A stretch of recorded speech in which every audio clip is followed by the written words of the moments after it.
మామిడి చెట్టుకు చిగురు. మామిడి చెట్టుకు మామిడి చిగురు వచ్చిందంటే ముందున్న ఆ ముద్ద ఏంటి?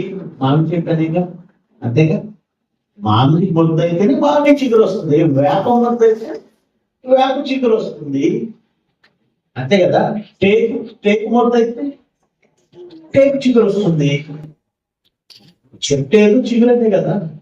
ఇప్పుడు దావీదుకు నీతి చిగురు అంటే దావీదు ఎవరు? ఆయన కూడా నీతే. ఒక్క మాటలో చెప్పాలంటే నాయన మీకు వారసుడిగా నా కుమారుడిని ప్రకటిస్తాను. ఏ విషయంలో? నీతి విషయం. నీతి విషయంలో దావీదుకు క్రీస్తు వారసుడయ్యాడు. మర్చిపోకండి. ఎవరికి ఎవరు వారసుడు అవ్వాలి చెప్పండి. ఎవరికి వారసుడు అవ్వాలి? క్రీస్తుకే దావీదు వారసుడు అవ్వాలి నీతికి. ఎందుకంటే అసలు నీతికే నిర్వచనం ఎవరు? యేసుక్రీస్తు. నీతికి నిర్వచనం యేసుక్రీస్తు అయితే దేవుడు దావీదుని క్రీస్తు నీతికి వారసుడని ప్రకటించాలి. క్రీస్తునే దావీదు నీతికి వారసుడిగా ప్రకటించాలి. అంటే దావీదులో చాలా గొప్ప నీతి ఉండి ఉండాలి. చాలా గొప్ప నీతి. ఏంట గొప్ప నీతి? దేవుడే సాక్షాత్తు క్రీస్తుకే దావీదును పితరుడిగా ప్రకటించాడు, క్రీస్తునే దావీదుకు వారసుడిగా ప్రకటించాడు. అంటే ఏంటి అతనిలో ఉన్నంత గొప్పతనం ఏంటి అని బైబిల్ జాగ్రత్తగా మనం పరిశీలించాలి. అంటే మొదటి దినవృత్తాంతాలు 18వ అధ్యాయము 14వ వచనం. మొదటి దినవృత్తాంతాలు 18వ అధ్యాయము 14వ వచనం చదవండి. అందరూ తీశారు. మొదటి దినవృత్తాంతాలు 18వ అధ్యాయము 14వ వచనం. ఈ ప్రకారం దావీదు ఇశ్రాయేలీయులందరి మీదను రాజై ఉండి తన జనులందరికీ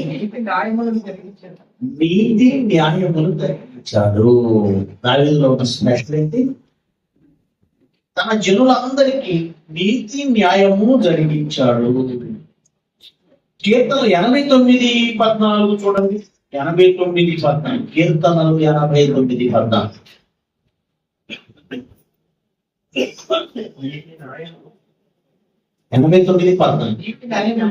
నీతి న్యాయములు.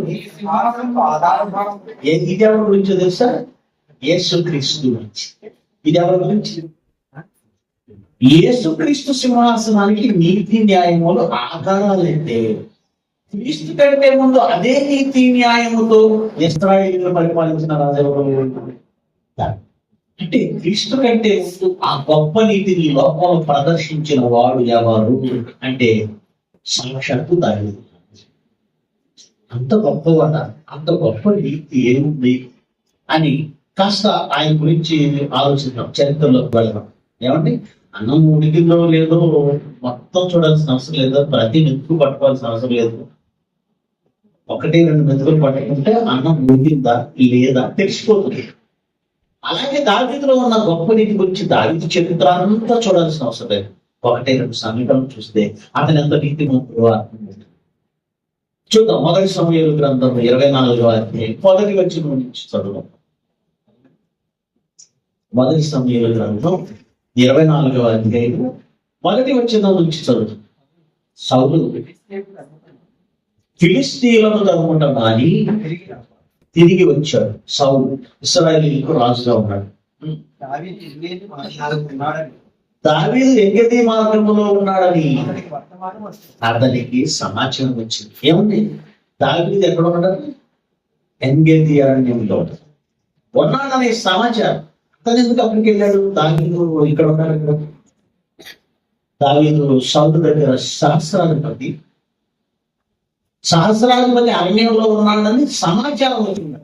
ఎందుకు అక్కడికి వెళ్ళాడు? ఇతను ఎందుకు సమాచారం తెచ్చుకున్నాడంటే దావీదును చంపాలన్న పొట్ట పగ కసి ఎవరిది? సౌలు. పారిపోయాడండి. దావీదు పారిపోయాడు. పారిపోయిన వాడు ఎక్కడున్నాడని వేగుల వారిని పంపించి సమాచారం తెప్పించుకున్నాడు. ఇన్ఫర్మేషన్ వచ్చింది, ఫలానా అరణ్యంలో ఉన్నాడు అని. బయలుదేరాడు. 3000 మందిని తీసుకొని బయలుదేరాడు. ఎవరు? సౌలు రాజు. ఎవరిని చంపడానికి? ఎందుకంత పద, ఎందుకంత కసి అంటే ఒకసారి వెనక్కు వెళదాం. ఆ సందర్భం కూడా తెలుసుకుంటే మంచిది కదా. సమూయేలు మొదటి గ్రంథం 18వ అధ్యాయము 6వ వచనం నుంచి చదువు.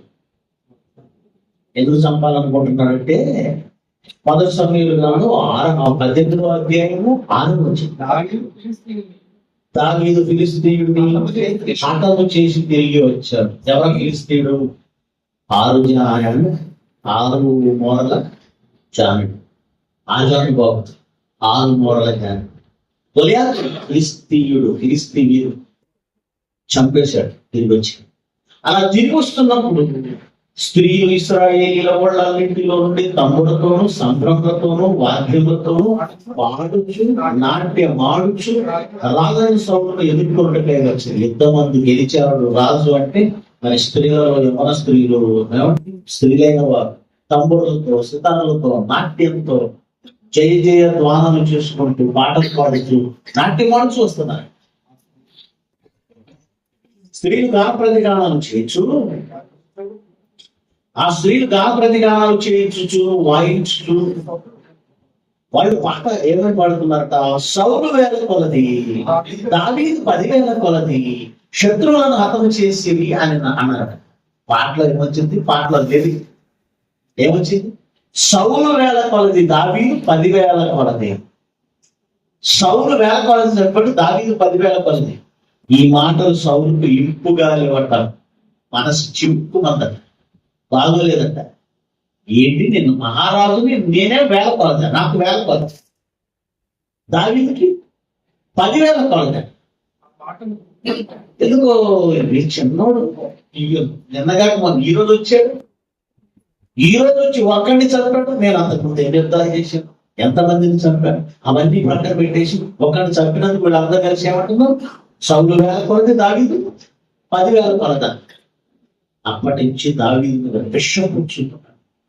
మనలో కూడా చాలా మంది ఏమంటారంటే, ఎలా ఉంటారు, మనకంటే చిన్నవాడు ఒక్క పనిలో గుర్తింపు పొందేశాడు అనుకోండి, అది దేవుడి పని అనుకున్నా కాదు. లోకంలో ఇలాంటివి జరుగుతూనే ఉంటాయి. ఈర్ష్య అసూయ బయట ఆఫీసులు ఉంటాయి, బయట వర్కులు ఉంటాయి, బయట వ్యాపారాలు ఉంటాయి. అసలు ఆ లోకాన్ని భరించలే ఉంటాం. వీడి మీద వాడికి అసూయ, వాడి మీద వీడికి అసూయ, వీడికి పేరు వస్తుందని వాడికి పేరు వస్తుందని వీళ్ళు చేసే కుట్రలు మామూలుగా ఉంటారు. మేనేజర్ దగ్గర తాను పేరు తెచ్చుకోవాలి వీడు, లేదు నేనే పేరు తెచ్చుకోవాలి వాడు. ఎందుకో ప్రజల మధ్య మనకంటే ఎదుటి వాడిని ఎవరైనా పొగిడితే మనకి ఎంతో నచ్చదని మనం హింసమని. సౌలు కూడా ఏదో చిన్నాడు, దేవుడు గొప్ప చేయాలనుకున్నప్పుడు ఒక పనితోనే గొప్పవాడు. మనం కాదండి, దావీదు దేవుడు గొప్ప చేస్తున్నాడు. అందుకే ఒక్క వీరుణ్ణి హతం చేసినందుకే ప్రజలలో అతనికి మంచి ఆదరణ వచ్చింది, ఫాలోయింగ్ పెరిగింది. దానికి కోపం వచ్చేసింది. ఎవరికి? సౌలు కోపం వచ్చింది. ఏం ఆలోచిస్తున్నాడో చూడండి, 8వ వచనం. ఆ మాటలు సౌలు నింపుగా ఉన్నందున అతడు బహుకోపం తెచ్చుకొని, వారు దావీదుకి 10,000 కొలదని, నాకు 1,000 కొలదని స్తుతులు పాడితే రాజ్యము తప్ప మరి ఏమి అతను తీసుకొనగలడు అనుకోలేదు. అంటే వీడు రాజ్యాన్ని ఎప్పటికైనా తీసేసాడు. ఎందుకంటే ప్రజలందరూ అతన్ని సపోర్ట్ చేస్తున్నప్పుడు రాజు అయిపోతాడు. ఇతను తెలియదు ఏంటంటే ఆల్రెడీ దేవుడు ఆయన్ని అభిషేకించాడు అప్పటికే. ఎందుకంటే అమాలేకుల మీద యుద్ధానికి వెళ్ళి ఏది మిగిల్చకుండా నాశనం చేసి, ఆకాశం కింద అమాలేకులు వచ్చకుండా నేను నాశనం చేస్తానని మాట ఇచ్చాను, నా మాట నెరవేర్చు అని దేవుడు సాక్షాత్తు సౌలును పంపితే దేవుడు చెప్పినట్లు చేయకుండా పిచ్చిగా చేసి, తనకి ఇష్టమైనవన్నీ చేసి, ఏ గొర్రెలో ఎట్లా వద్దన్నాడు దేవుడు వాటిని తీసుకొచ్చి దేవుడు కోపం తెచ్చి, అప్పుడు దేవుడు ఏం చేశాడు? ఇశ్రాయేలు సింహాసనం మీద ఉండడానికి వీళ్ళు ఎంతో చేయి. అప్పటికే సమూయేలును పంపించి దావీదుకి అభిషేకం చేయించాడు. అంటే అప్పటికే దావీదుకి తాను రాజు అన్న సంగతి దావీదుకి తెలుసది. అభిషేకించాడు కదా, తెలియకుండా తాను రాజు అయిన అభిషేకం ఆల్రెడీ సౌలు మీద నుంచి వెళ్ళిపోయింది. దేవుని ఆత్మ సౌలు మీద నుంచి వెళ్ళిపోయింది. దురాత్మ కూడా ఆల్రెడీ వచ్చేసింది. దేవుని లెక్కల ప్రకారం ఇప్పుడు రాజు ఎవరు తెలుసా? సౌలు కాదు. ఎవరు రాజు? దాని తానే రాజునైనా కూడా ఎంత తగ్గుతున్నాడంటే ఎవరు? దాని సౌలుకి ఇదంతా తెలియదు. ఏదో ఒక రోజు ఈ దావీదు నా రాజ్యాన్ని తీసేసుకుంటాడు అనుకో. లెక్క ప్రకారం సౌలు తర్వాత రాజ్యం ఎవరికి రావాలి? కొడుకు కదా. అలా ఆలోచిస్తున్నాడు. అసలు అలా ఆలోచించవచ్చండి? చాలా మంది అలాగే నా తర్వాత నా కొడుకు రావాలి. ఎప్పుడు ఆలోచించాలి? సౌలుకు రాజ్యం ఎక్కడి నుంచి వచ్చింది? అధికారం వాళ్ళ తండ్రి నుంచి వచ్చిందా దేవుడి నుంచి? తండ్రి ఇచ్చినదైతే ఈయన తండ్రిగా కొడుకు ఇవ్వచ్చు, కానీ తనకెవరిచ్చారు? అప్పుడు దేవుడు తనకిచ్చిన తన తర్వాత ఎవరికి ఇస్తాడో వాళ్ళకి చెందుతుంది, కానీ తన కొడుకు ఎందుకు చెందుతుంది? తన కొడుకు ఎందుకు? కొడుకు ఇవ్వాలి సింహాసనం అనుకున్నాడు. కానీ దావీదు చూస్తుంటే ప్రజల మధ్య అతని పేరు యోనాతాను కాదు, దావీదు పేరు. అప్పుడు ఏం ఆలోచించాడు చూడండి. కాబట్టి నాట నుండి సౌలు దావీదు మీద విషపు చూపు నిలిపాడు. నాట నుండి ఆ రోజు నుంచి విషపు చూపు. ఈ ప్రపంచానికి పాము తలలో విషయం ఉంటుందని తెలుసు, తేలు కొండిలో విషయం ఉంటున్నాను, ఏమంటే మనం వాడుతున్నటువంటి పురుగుమందుల్లో విషయం ఉంటుందని తెలుసు, కొన్ని పదార్థాలు పాడైపోతే విషయం అవుతాయని తెలుసు, కానీ మనిషి చూపులో విషయం ఉంటుందని భరించి విషము చంపాలి. అంటే కారణం ఏంటన్నమాట? తనకంటే తన కొడుకు కంటే ఎక్కువగా అధికంగా గొప్ప పేరు తెచ్చేసుకుంటాం. పేరు తెచ్చుకోవడం కూడా పాపమేనా? పేరు తెచ్చుకోవడం కూడా పాపమే. పద్నాలుగు కూడా వచ్చింది. అప్పుడు ఏం చేస్తున్నాడో చూడండి. 11వ వచనం నుంచి ఒకసారి 11వ వచనం. ఒకప్పుడు సౌలు చేతిలో ఒక ఈటె ఉండగా దావీదును పొడిచి గోడకు బిగించుకుని అనుకుని సౌలు ఆ ఈటెను విసిరేను. అయితే అది తగలకుండా దావీదు 2 మార్లు తప్పించుకున్నాడు. అంటే 2 సార్లు విసిరాడు, 2 మార్లు దావీదు తప్పించుకున్నాడు. సౌలు ఈటె విసిరినప్పుడు మరణం నుంచి దావీదు తప్పించుకోగలిగాడంటే ఎవరి వాళ్ళని తప్పించుకుంటాడు? దేవుడు తప్పిస్తాడు. మరణం నుంచి తప్పించుకోవాలంటే దేవుడు తప్పించాడు. దావీదు దేవుడు తప్పించాడు. యెహోవా తనను విడిచి దావీదునకు తోడై ఉండుట చూచి సౌలు దావీదుకు భయపడ్డాడు. ఎప్పుడైతే తాను ఈటె విసిరిన దావీదు తప్పించుకోగలిగాడో అప్పుడు సౌలుకు అర్థమైంది మరణం నుంచి తప్పించడం ఎవరి విషయం. అంటే దావీదును 2 సార్లు తప్పించాడంటే ఇప్పుడు దేవుడు ఎవరికి తోడై ఉన్నాడు? ఇది సౌలుకు అర్థమైంది. ఎవరికి భయపడ్డ మొదలుపెట్టాడు అంటే మనం యథార్థంగా ఉంటే దేవుడు మనకు తోడై ఉన్నాడు. దేవుడు మనకు తోడైతే మన శత్రువు కూడా మనకు భయపడతాడు. మన శత్రువు కూడా మనకు భయపడతాడు. దావీదును చూసి సౌలు భయపడతాడు. అసలు ఎవరు రాజు? సౌలు రాజు అయి ఉండి సౌలు దృష్టి సామాన్యుడే కదా, కానీ భయపడుతున్నాడు. ఏమన్నా చెప్పాలంటే దావీదు రాజు తన మీదకు మొదటిసారి ఈటె విసిరినప్పుడే గొలియాతును చంపిన వాడు ఇతను చంపాడు. చంపగలడు, చంపలేడా? గొలియాతు ఎక్కడ, సౌలు ఎక్కడ? ఆ గొలియాతును చూసి ఈ సౌలు డేరాల నుంచి బయటికి రావట్లేదు. గజ గజ గజ గజ గజ గజ అంటాం. వాడేమో వచ్చి ఛాలెంజ్ మీద ఛాలెంజ్. మీలో మగాడు లేడా? మీ ఇశ్రాయేలు దేవుడు కాదా? ఆయన ఒక దేవుడు, మీరు ఒక ప్రజలు, నువ్వు ఒక రాజుని అంటుంటే చేమ చచ్చిపోయి లోపల నుంచి బయటికి రాని వీడు అలాంటి వీరుణ్ణి చంపాడు తాగా. ఆ దావీదు మీద ఈటె విసిరినప్పుడు దావీదుతో విడిచిపెట్టి సౌలు ఎత్తుంది. ఆయన సౌలుని ఏ మాట అనలేదండి, అతనికి ఎదురుతలేదండి, అతని మీద తిరిగి దాడి చేయలేదు. దాన్ని ఆ తర్వాత చూడండి 14 వచ్చి మరియు దావీదు సమస్త విషయంలో సమృద్ధి కలిగి 13 చూడండి. కాబట్టి సౌలు తన యొద్ద ఉండనీయక సౌలు దావీదును మన దగ్గర ఉండనీయకుండా సహస్రాధిపతి చేసి, అంటే ఇక్కడ వద్దు నాయన, నువ్వు ఇక్కడ వద్దు, బయట ఎక్కడ మిలిటరీలో పడేసి ఎక్కడ ఉంటారు? అంతఃపురంలోకి వచ్చే పని ఉండదు. ఎక్కడ ఉంటుంది? బయట బోర్డర్లో, సైన్యంలో అక్కడ పడేసింది. ఏమంటే గవర్నమెంట్కి ఏ ఆఫీసర్ మీద కోపం వచ్చిందంటాడు, ఎక్కడో దూరం గడవలో పడేస్తుంది. అందుకే దావీదు కూడా ఏం చేశాడు, ఎక్కడో సైన్యంలో పడేసాడు సహస్రాధిపతిగా. అప్పుడు జనుల ముందుకి వచ్చి ఉన్నాడట. మరియు దావీదు సమస్త విషయాలలో సుబుద్ధి కలిగి ప్రవర్తింపగా, సమస్త విషయాలు సుబుద్ధి కలిగి ప్రవర్తించగా యెహోవా అతనికి తోడుగా ఉంది. అంటే మనకు దేవుడు తోడుగా ఉండాలి అంటే మనం అన్ని విషయంలో ఎలా ప్రవర్తించాలి? సుబుద్ధి, మంచి బుద్ధి కలిగి ప్రవర్తించాలి. యెహోవా అతనికి తోడుగా ఉండాలి. 15వ వచనం, దావీదు మిగుల అంటే మోర్ అని అన్నాం, చాలా చెప్పలేనంత, అంటే తప్పు పట్టుకోవడానికి కూడా వీల్లేనంత దావీదు మిగుల సుబుద్ధి గలవాడై ప్రవర్తించుట సౌలు చూచి అది అధికంగా అతనికి భయపడ్డాడు. నేను తప్పు చేశానా? మీకెవ్వడు భయపడ్డు, మిమ్మల్ని ఎవడు గౌరవించడు, మీరు పర్ఫెక్ట్ గా ఉన్నారు, సుబుద్ధి కలిగి ప్రవర్తించారా, ప్రతి వాడు మీకు భయపడాలి.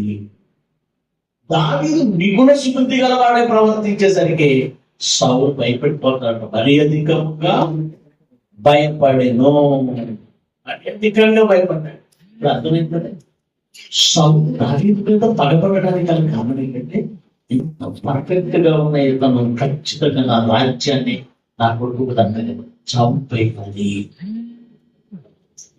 పారిపోయాడు. పారిపోయాడు. వాస్తవానికి అతను పారిపోవాల్సిన అవసరం లేదు. తలుచుకుంటే అతను చంపేస్తే నెక్స్ట్ రాజ్యం తమది. ఇప్పుడు దేవుడు ఆల్రెడీ అభిషేకించాడు కదా, కానీ తప్పు చేయలేదు, తానే వెళ్ళాడు. ఎవరు తప్పు చేశాడు? దావీదు తప్పు చేశాడా? సౌలు తప్పు చేశాడు. కొన్నిసార్లు మనం ఎలా ఉంటాం, తప్పు చేయకపోయినా వెళ్ళిపోయారు, తగ్గారు, తగ్గించుకున్నారు. దావీదు కూడా అలాగే తానే వెళ్ళిపోయాడు కదా అని విడిచిపెట్టలేదండి. సౌలు ఎక్కడ ఉన్నాడని తెలుసుకున్న సమాచారం 4వ అధ్యాయము మొదటి వచనం నుంచి, అదే మొదటి సమూయేలు గ్రంథం 24 మొదటి వచనం నుంచి, సౌలు ఫిలిష్తీయుల తరపున మాని తిరిగి రాగా దావీదు ఎంగేది మార్గంలో ఉన్నాడని అతనికి వర్తమానం వచ్చింది. అప్పుడు సౌలు ఇశ్రాయేలీయులందరిలో నుండి 3,000 మందిని ఏర్పరుచుకొని కొండ మేకలకు స్థానము శిలాపర్వతం మీద దావీదును అతని జనులను వెతుకుటకై బయలుదేరను. 3 మార్గమున గొర్రెల తోటలకు అతడు రాగా అక్కడ గుహ ఒకటి కనపడదు. ఒక కొండలు గుహ లాంటిది కనపడింది. తెలుసుగా మీకు కొండ. ఆ గుహ లాంటిది కనపడేసరికి సౌలు రాజు గారికి టాయిలెట్కి వెళ్ళాలని అనిపించింది. సైనికులు మిగతా వాళ్ళందరూ ఆ 3,000 మంది బయట ఉండండి, నేను టాయిలెట్కి వెళ్ళి వస్తానని చెప్పి బాత్రూంలోకి వెళ్ళినట్టుగా ఆ గుహలు లోపల ఏమైనా జరిగిందో చూడండి. గొర్రెల తోటలకు రాగా అక్కడ గుహ ఒకటి కనబడింది. అందులో సౌలు శంఖాని వైపు తిరిగిపోగా దావీదును అతని జనులను ఆ గుహ లోపలి భాగంలో ఉండేది. ఇతను ఏ గుహలోనికి అయితే శంఖాని వైపు టాయిలెట్కి వెళ్ళాడో ఆల్రెడీ ఆ గుహ లోపల ఎవరున్నారు? దావీదు అతని జనులు ఉన్నారు. విచిత్రం ఏంటంటే దావీదు ఇతనికి కనబడ్డు, దావీదు జనులు ఇతనికి కనబడ్డు. ఎందుకంటే ఇతను బయట నుండి వచ్చారు. కొన్నిసార్లు చూడండి, మనం సడన్గా ఇంటికి వెళ్ళినప్పుడు లోపల లైట్లన్నీ ఆపేస్తుంటాయి. ఇంట్లోకి వెళ్ళగానే ముందేం కనబడదు, డే టైమే, కానీ ముందేం కనబడదు. కాసేపటికి కానీ లోపల కనబడదు. మనం అలాగే లోపల ఉన్నాం అనుకోండి, బయట నుంచి ఎవరైనా వస్తే బయట నుంచి వచ్చేవాడు మనకు కనబడతాం, కానీ లోపల ఉన్న మనం బయట నుంచి వచ్చేవాడికి. అలాగే సౌలు బయట నుంచి వస్తున్నాడు, లోపల ఉన్న వాడికి సౌలు కనబడ్డాడు, వచ్చేవాడు సౌలు అంటే వీళ్ళకి అర్థమైంది. కానీ సౌలు మాత్రం లోపల ఉన్నవాడు కనబడలేదు, తన పని చూసుకున్నాడు. అప్పుడు ఏం జరిగిందో చూడండి. 4వ వచనం, దావీదు జనులు, దావీదుతో పాటు ఉన్నారు కదా 10 మంది జనాలు ఉన్నారు. అదిగో నీ దృష్టికి ఏది మంచిదో అది నీవు అతనికి చేయనట్లు నీ శత్రువుని నీ చేతికి అప్పగిందునని యెహోవా నీతో చెప్పిన దినం వచ్చినని అతనితో అనగా. అది నీ శత్రువు దొరికాడు, నీ శత్రువు నీ చేతికి అప్పగిస్తానని దేవుడు ఒకప్పుడు చెప్పాడు కదా, అది ఈ రోజే నీ శత్రువు నీ చేతికి దొరికాడు. సౌలు శత్రువు అని దావీదు అలాగే చెప్పాడు. సౌలు నాకు శత్రువు అని దావీదు చెప్పాడు. వీళ్ళే అంటున్నారు కొన్నిసార్లు, అంటే మనం కాదండి, మనకంటే ముందు మన పక్కోళ్ళు మన మీద ఫార్వర్డ్ అయిపోతారు. అడుగు నీ శత్రువు. దావీదేం అనలేదు నా శత్రువు అని. కొన్నిసార్లు పక్క వాళ్ళే మనల్ని రెచ్చగొడుతూ ఉంటారు, ఎవరినో మనకు శత్రువులుగా మారుస్తారు. ఫలానవాడు. థర్డ్ పర్సన్ మాట, మూడవ వ్యక్తి మాట మీరు విన్నారా, నాశనమే, బంధాలన్నీ నాశనం. కనుక వీళ్ళే రెచ్చగొడుతున్నారు చూడండి. అది దేవుడు నీ దృష్టికి ఏది మంచిదో అది చెయ్యి, నీ శత్రువు నీ చేతికి అప్పగింతున్న యెహోవా నీతో చెప్పిన దినము వచ్చినని అతనితో అనగా. దావీదు లేచి వచ్చి సౌలుకు తెలియకుండా అతని పై వస్త్రపు చేతులను కోశాడు. తన పేక కోద్దామని వచ్చాడు సౌలుడు, తన పేక కోసేద్దామని వచ్చాడు సౌలుడు. ఆ సౌలు దగ్గరికి వెళ్ళి దావీదు ఏం తీసాడు, ప్రాణం తీసే అవకాశం వస్తే తల తీసేయాలి, మెడ పోసేయాలి. కానీ పై వస్త్రం ఏంటంటే ఆ పైన టవల్ లాంటి షాల్ లాంటి ఆ వస్త్రం చెరువును కదిలించాడు. పై వస్త్రం చెరువును కోసాను. 5వ వచనం, పౌలు పై వస్త్రం చెరువును తాను కోసానని దావీదు మనస్సు నొచ్చి. ఇది మరీ విచిత్రంగా, నా ప్రాణం తీయడానికి వచ్చిన వాడు ప్రాణం తీయలేదు కదా, పై వస్త్రం చెరువు మాత్రమే కోసి, అది కోసినందుకు కూడా తెగ బాధపడిపోతున్నాడట. ఎవరు తెగ బాధపడిపోతున్నాడు. ఏంటి ఇస్తున్నాడు అధ్యక్షులు, అసలు ఎందుకు వదిలేశాడు, చేతి దొరికినటువంటి సౌలు ఎందుకు చంపాడు, కష్టపాడు. 2, పై వస్త్రం చెరువు ఎందుకు కోసాడు. 3, దాన్ని కోసినందుకు కూడా ఎందుకు బాధపడ్డాడు. అక్కడ ఎందుకు చదవని అర్థమైపోతుంది. అతను ఎందుకు అలా చేశాడంటే, ఇతడు యెహోవా చేత అభిషేకము నొందిన వాడు గనుక. యెహోవా చేత అభిషేకం నొందిన నా ప్రభువు నేను ఈ కార్యము చేయను, యెహోవాను బట్టి అతనిని నేను చంపనని తన జనులతో చెప్పాను. ఎందుకు ప్రాణం తీయలేదంటే, నా తండ్రి నా దేవుడైన యెహోవా చేత ఇతను అభిషేకం పొందినవాడు. దేవుని చేత అభిషేకం పొందిన వాడిని ముట్టకూడదు, అలా ముట్టి నిర్దోషి అయిన వాడు చెప్పలేడు. అంటే అతను ఏం ఆలోచిస్తున్నాడు, ఇతను యెహోవాను అభిషేకించబడిన వాడు, ఇతన్ని నేను ముట్టి నా దేవుని అవమానపరుస్తాను. అంటే వాస్తవానికంటే అప్పటికి సౌలు మీద దేవుని అభిషేకం నిలిచిందా పోయిందా? పోయింది. అభిషేకం ఏమి లేదు. అప్పటికి దేవుడు అతను తొలగించాడు, దురాత్మ కూడా వచ్చేసింది, పరిశుద్ధాత్మ కూడా లేదు. ఇప్పుడు అతను రహస్యం కాదు కదా. ఎందుకు అతన్ని దావీదు అలా చూస్తున్నాడంటే కారణం, దావీదులో నీతి, తన ఆలోచన శక్తి ఎలా ఎంత గొప్పదో, తన నీతి ఎంత గొప్పదో తెలియజేసే సందర్భం. పివి నరసింహారావు గారు ఎంతమంది తెలుసు మీరు? కొంతమంది తెలియదు. పివి నరసింహారావు అనే ఒక ప్రధానమంత్రి, మన దేశానికి ప్రధానమంత్రి, తెలంగాణకు చెందిన తెలుగు వ్యక్తి. ఆయన బహుభాష కోవిదుడు, 9 భాషలు అనంబలంగా మాట్లాడగలరు, మంచి జీనియస్. ఏమండి ఆయన మరణించినప్పుడు ప్రధానమంత్రి కాదు, ప్రజలో చనిపోయాడు. ఆయన మరణించినప్పుడు అతని అంత్యక్రియలు లాంఛనాలతో చేసింది.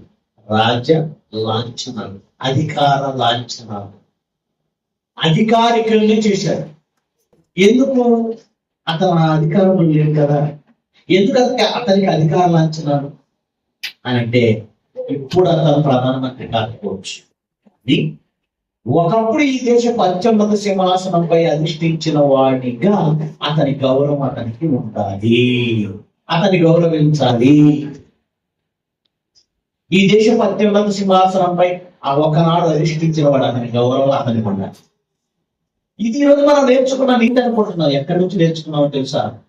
ఇంకా ఈ భూమి మీద యేసుక్రీస్తు రాకముందే తన దగ్గర ఉన్న కొద్ది ధర్మశాస్త్రంతోనే దేవుని చేత అభిషేకించబడిన వ్యక్తిని ఎలా గౌరవించాలో తన ప్రాణం తీసే పరిస్థితుల్లో కూడా అలాగే గౌరవించిన వ్యక్తి ఎవరో తెలుసా?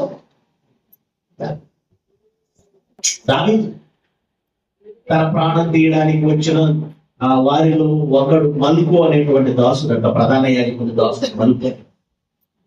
పేతుడు ఆవేశంతో కత్తి తీసి ఆ దాసుని చెవి తెగడానికి, చెవిలితే ఏమవుతాడు? ప్రాబ్లం లేదనుకోకండి, బ్లడ్ అంతా పోయిందంటే ఏమవుతాడు? చచ్చిపోతాడు. అప్పుడు యేసుక్రీస్తు వెంటనే ఏం చేశాడు? ఆ చెవిని తీసి ఆ దాసుడికి అతికించేసి ప్రాణభిక్ష. తన ప్రాణం తీయడానికి వచ్చిన ఆ దాసుడు లేదా సైనికుడి చెవిని అతికించి అతనికి అంటే తన ప్రాణం తీయడానికి వచ్చిన వాళ్ళకి ప్రాణభిక్ష పెట్టిన వాడు యేసుక్రీస్తు. కానీ యేసుక్రీస్తు కంటే ముందు ఆ పని చేసిన వాడు ఎవరు తెలుసా? యేసుక్రీస్తు కంటే ముందు ఆ పని చేసిన వాడు.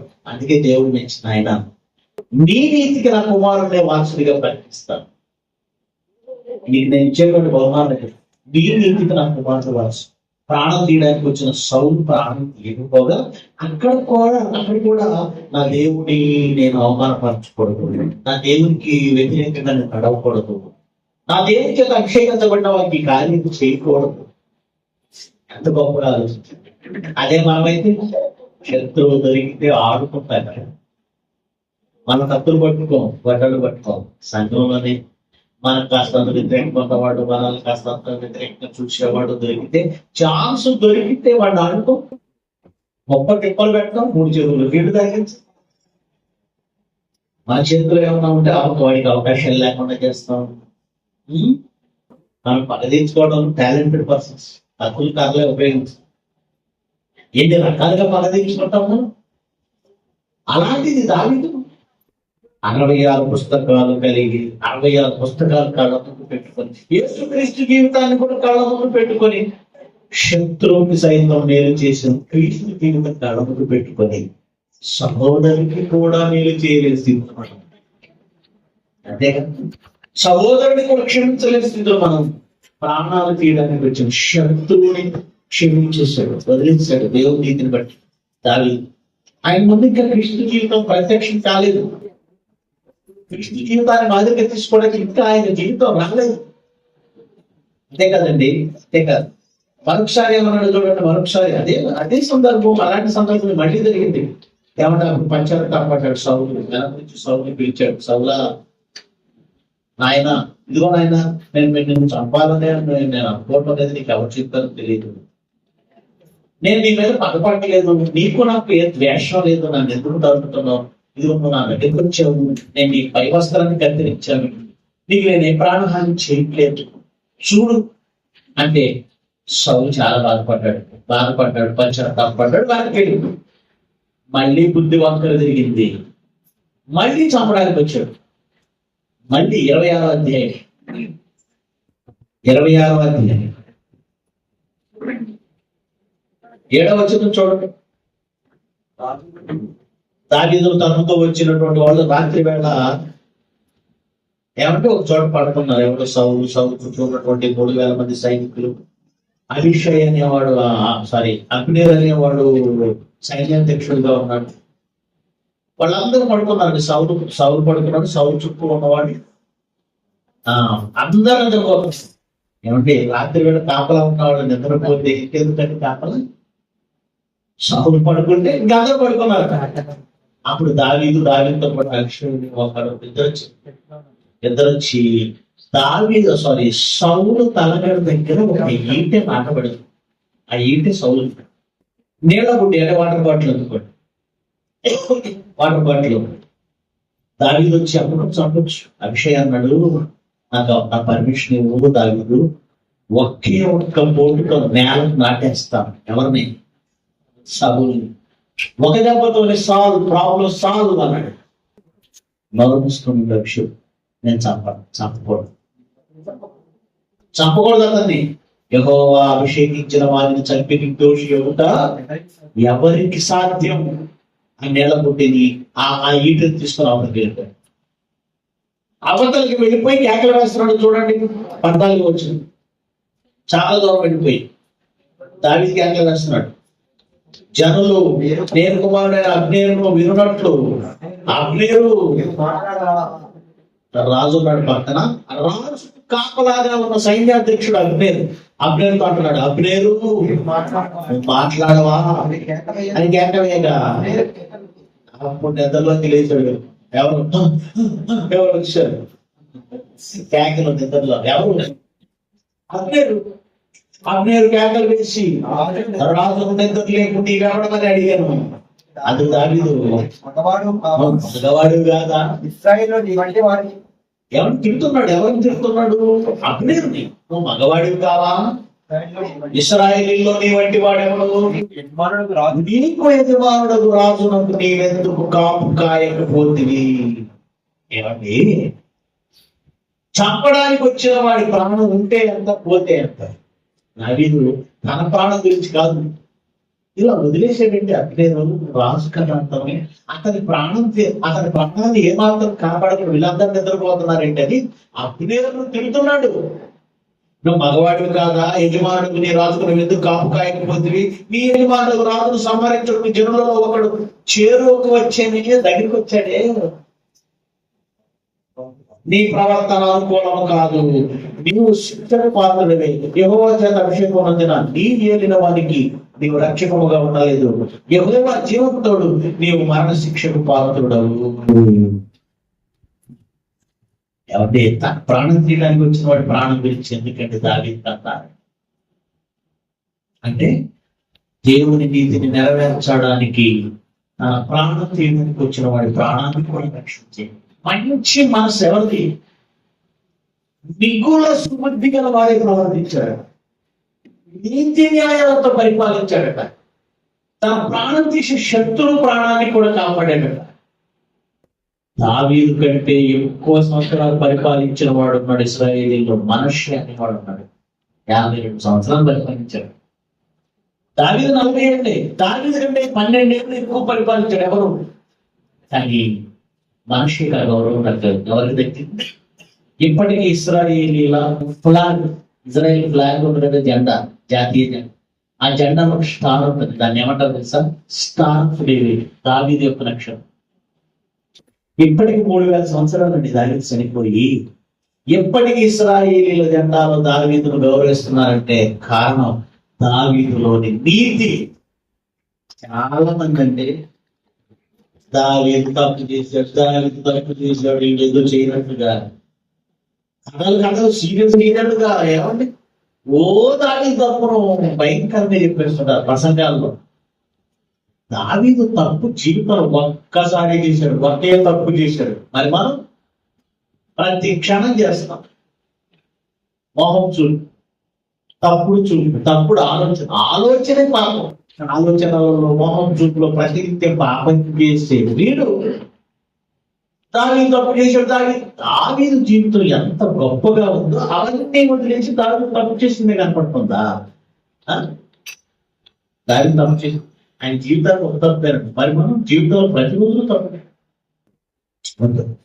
మహనీయుల జీవితాల్లోని గొప్పతనాన్ని గుర్తించలేని క్రైస్తవులు కాదు బోధ. కనుక అసలు యేసుక్రీస్తు జీవితం కళ్ళ ముందు ఇన్ని పుస్తకాల పరిచయం ఉన్నాను. నీతి, యథార్థత, మంచి ప్రవర్తన, సుబుద్ధి మనకు రాలేదని. యేసుక్రీస్తు జీవితమే ఈ భూమి మీదకి రాకముందు దావీదు ఎంత ప్రవర్తన, ఎంత మంచి ప్రవర్తన, ఎంత మంచి సుబుద్ధి, ఎంత మంచి. కనుక మంచిగా బ్రతకడానికి 66 పుస్తకాలు అవసరం లేదు, 5 పుస్తకాలు చాలా నిరూపించిన భక్తులేమో. మరి మనం 5 కాదు 66 ఉన్నాయి, అయినా మంచిగా బ్రతకడం రావట్లేదు. ఎవరు మాదిరి? ఎవరికి మాదిరి? ఆయన నా కుమారుడిని నీ నీతికి వారసునిగా ప్రకటిస్తాను. నీ నీతి అందుకే దావీదుకి నీతి ఇచ్చింది ఎవరు? మరి మనలో ఉంటుందా? మనలో ఉందా? గొప్పతనం ఆలోచించండి. భక్తిగా బ్రతకడానికి 5 పుస్తకాలు చాలు. 66 పుస్తకాలు ఉన్నాయి మనకి, అయినా బ్రతకకపోతే ఎలాగండి? యేసుక్రీస్తు బ్రతికి చూపించాడు, అయినా దేవుడు కోసం మంచిగా బ్రతకకపోతే ఎలాగండి? పరలోకంతో రాణిస్తాడు, చనిపోతే పరలోకంలో రాణిస్తాడు. ఆలోచిస్తాడు. మన జీవితాలు మార్చుకోండి, మంచి ప్రవర్తన. దావీదు ఎలాగైతే తరతరాలకి మాదిరిగా ఉన్నాడో మనం కూడా అనేక మందికి మాదిరిగానే బ్రతుకుదాం. దేవుని నియమించాలి. ప్రార్థన చేస్తూ మహిమ కలిగిన మంటండి మీ పిల్లలుగా మేము చేస్తున్నాం. ఈ పరిచర్యలో మాకు ప్రతి నిమిషము మీరు తోడుగా ఉంటున్నారు. విన్నారు మీ పిల్లల వాక్యాన్ని వినటకు మాత్రమే పరిమితం చేయక బ్రతుకులలో పాటించే ధన్యతను బట్టి జ్ఞాపకం చేసుకోండి. యేసరత్న గారి వారి కుటుంబాన్ని జ్ఞాపకం చేసుకోండి. క్రైస్ట్ చర్చ్ సంఘాన్ని నడిపిస్తున్న మీ కుమారుడు అబ్రహాములను జ్ఞాపకం చేసుకోండి. తండ్రి మంచి ఆరోగ్యం బట్టి మీ కుమారుడు స్వల్పమైన అస్వస్థత మీ కుమారుడు దేహంలో ప్రవేశించిందని మీ గొప్పలో మంచి ఆరోగ్యం వెళ్ళండి. అలాగే సహోదరుడు విశ్రాంతి గురించి ప్రార్థన చేస్తున్నాం. అస్వస్థతతో ఉన్నాడు కుమారుడితో జ్ఞాపకం చేసుకోండి. మంచి బలం ఇవ్వండి, ఆరోగ్యం ఇవ్వండి. ఇంకా మీ బిడ్డలు ఎంతమంది అయితే అనారోగ్యంతో ఉన్నారో అందరినీ జ్ఞాపకం చేసుకోండి. ముఖ్యంగా ఈ వాక్యం అందు స్థిరులై మీ పిల్లలంతా సంపూర్ణ సిద్ధి పొందడం ఒక దావీదు మహారాజు వలె క్రీస్తు వలె అనేకులకు మాదిరిగా సంఘానికి లోకానికి మాదిరిగా బ్రతికే మంచి బ్రతుకు మాకు మనం వేడుకుంటున్నాం. ప్రయాణం వెళ్తున్న మాకు తోడుగా ఉండండి. మీ పిల్లలతో మీ చిత్తమైతే మేము జీవించుంటే మరలా ఇలాంటి వాక్యంతో మహాసభలో కలుసుకునే అవకాశం ఉన్నది. యేసుక్రీస్తు వారి శ్రేష్టమైన నామమున ఈ ప్రార్థన సమర్పిస్తున్నాము తండ్రి. ఆమేన్.